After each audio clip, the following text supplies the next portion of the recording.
cuando vine aquí, desde el primer día después de casarme, trabajé con mi marido en el despacho todos los días, lo cual era interpretado como una cosa increíble.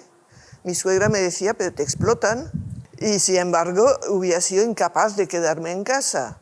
Entonces, en los años 70 ya había posibilidades pues, de meterte en, pues, por ejemplo, en los analistas financieros, que era un poco una nueva forma de concebir pues, lo que era el mundo de la bolsa, el mundo financiero en general. Pero a lo mejor si había 100 hombres, pues habría 4 mujeres.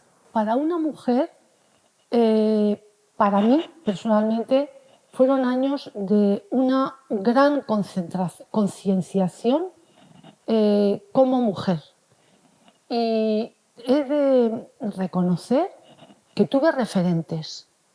A mí me parece muy importante contar con algún referente. Por una parte, en el profesorado de arqueología, yo admiré a Gabriela Martín Ávila, en parte porque era muy buena arqueóloga y a mí me gustaba la arqueología, en parte porque también hacía arqueología subacuática y yo también quería hacer arqueología subacuática, en parte porque escribía y porque se manifestaba como una persona sin unas trabas personales para ir adelante.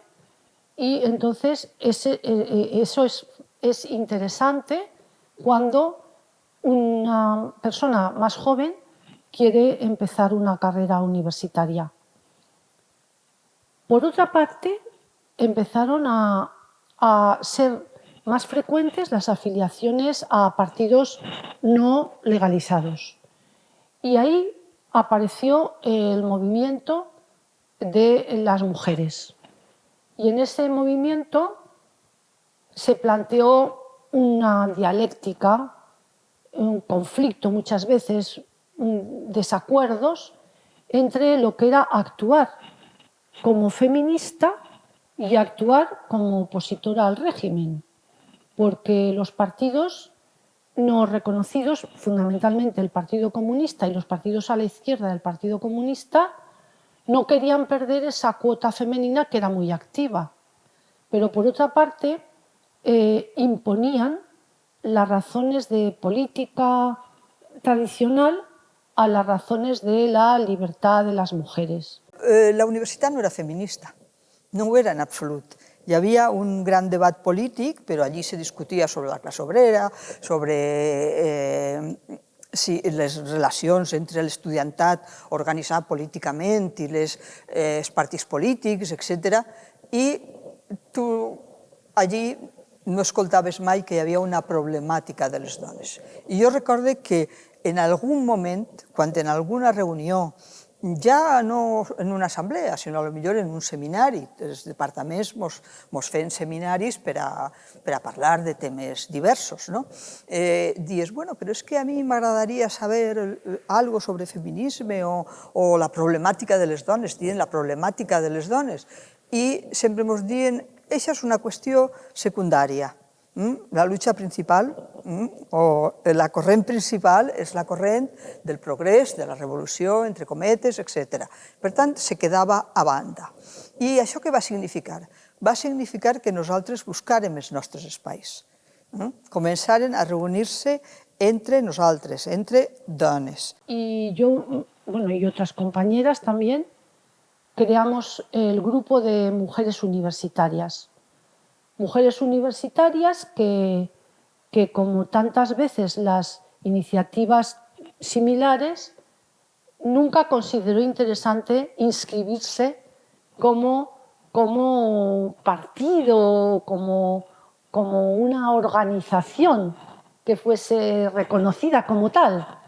Y sin embargo sí que teníamos ese espacio para reunirnos, para comentar la actualidad, para apoyarnos y sabíamos quiénes éramos, una minoría, se trataba de una minoría.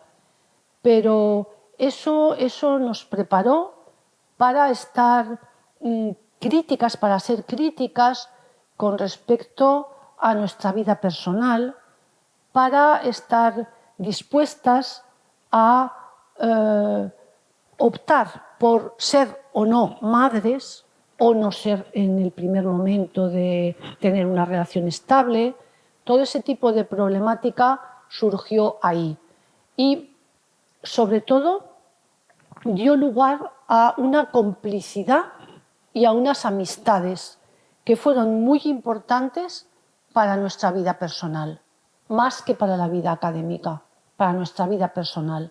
Vi maneras de vivir, modos de vivir que me parecían más buenos para mí.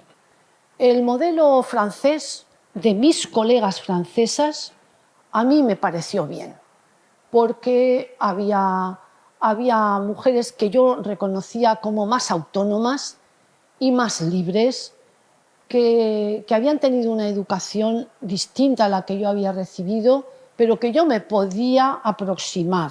Que en un espai públic de la universitat, en algun col·loqui se diguera que els xicos no entran. Com pot ser això, tal? No, no és per res, és que tenim que pensar, és que no sabem per on anem i necessitem un poc de, com diríem, d'aire, de llibertat per a pensar nosaltres. I bueno, tot això després ja no, ara no és necessari, però en aquell moment sí va ser necessari habitar la ciutat, vol dir habitar espais on poguérem fer la nostra tasca intel·lectual i política i també intel·lectual, perquè immediatament, efectivament, es començarem a llegir una altra bibliografia. Per tant, el que nosaltres farem, fixeu-vos, és dir no, així l'espai és mixte i, des de luego, l'espai nostre no és sols la casa, és l'espai públic. I l'espai públic podria ser fer un míting en una aula o parlar en alguna reunió o traure la pancarta al carrer, que és el que farem prou pront.